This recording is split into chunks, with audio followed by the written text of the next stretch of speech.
को आएगी नहीं, और समझ में नहीं आएगी तो भेड़ बकरियों की तरह झुंड बन के रहेंगे। अब पूरा इस्लामिक समाज का अगर हम स्ट्रक्चर देख लें तो उसमें है क्या कि अगर हम सनातन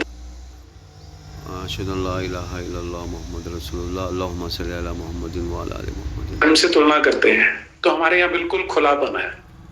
मुझे याद है कि जब मैं स्टूडेंट लाइफ में था तो, और जब मैंने साइंस सब्जेक्ट ऑप्ट किए, फिजिक्स में एक्सेल करना लगा, तो को मानते रहते हो या गुरु बनाया तो क्यों बनाया, आप तो ऐसी दकियानुसी हो।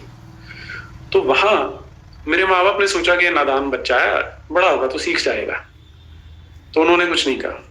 लेकिन इस्लामिक समाज में क्या काम होता है कि उनको हमेशा डराया जाता है, अल्लाह का खौफ करो। अगर आप वैसी की भी बातें सुने तो एक ख को ख बना के अल्लाह का खौफ करने को कहा जाता है।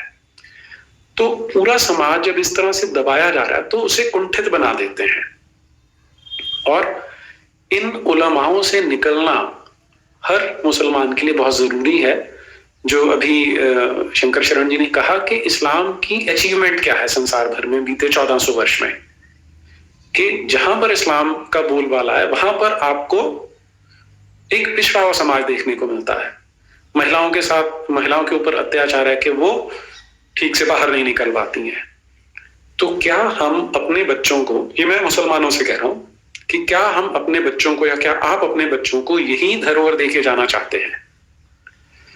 पहले आपको पता नहीं था कि आपको उलेमा मूर्ख बनाते हैं अल्लाह के नाम पे। और क्या कोई क्रिएटर ऐसा हो सकता है? हम तो, अगर मैं अपने माँ बाप की भी कल्पना करता हूं तो कभी खौफ में रखना चाहेंगे अपने बच्चे को कि ये मेरी प्रशंसा करता रहे। और प्रशंसा भी कैसी करनी है? अब 5 बार आपको अजान देना है, 5 बार नमाज पढ़नी है, तो आपका दिन वैसे ही इनएफिशिएंट होने वाला है। अच्छा देखिए, ये जो है ना खौफ का लफ्ज़ इस्तेमाल कर रहे हैं।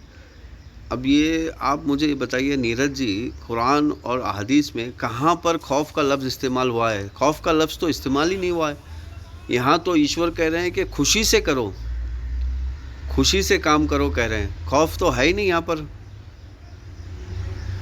यहाँ तो कह रहे हैं कि रिसर्च करो, रिसर्च करके काम करो।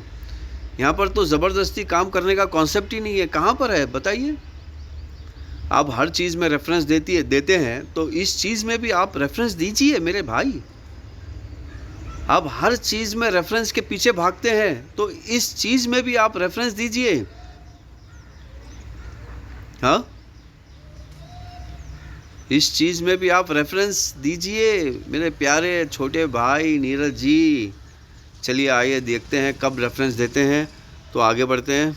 और इसमें भी जो कहानी है, अगर हम इस्लामिक सोर्सेज में ही जाते हैं तो ये जो व्यक्ति था मोहम्मद बिन अब्दुल्ला, वो एक दिन एक घोड़ी और गधी के बीच का कोई जानवर है जिसका मुंह महिला। अच्छा, फिर ये नमाज के बारे में कह रहे हैं कि नमाज जो है वो वेस्ट ऑफ टाइम है।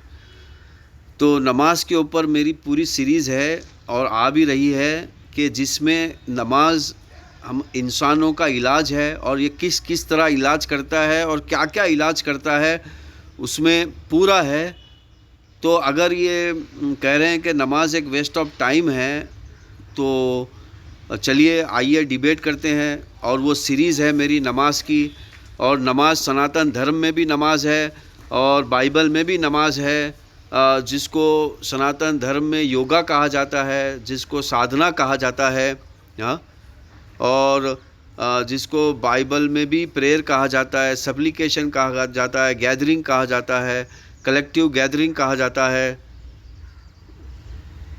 चलिए आइए इस बात पे ये करते हैं। ऐसा है, उस पे बैठता है उड़ के वो 7वें आसमान। अब ये नेक्स्ट क्वेश्चन हम जो है ना नेक्स्ट सेशन में कवर करते हैं। अब यहाँ पर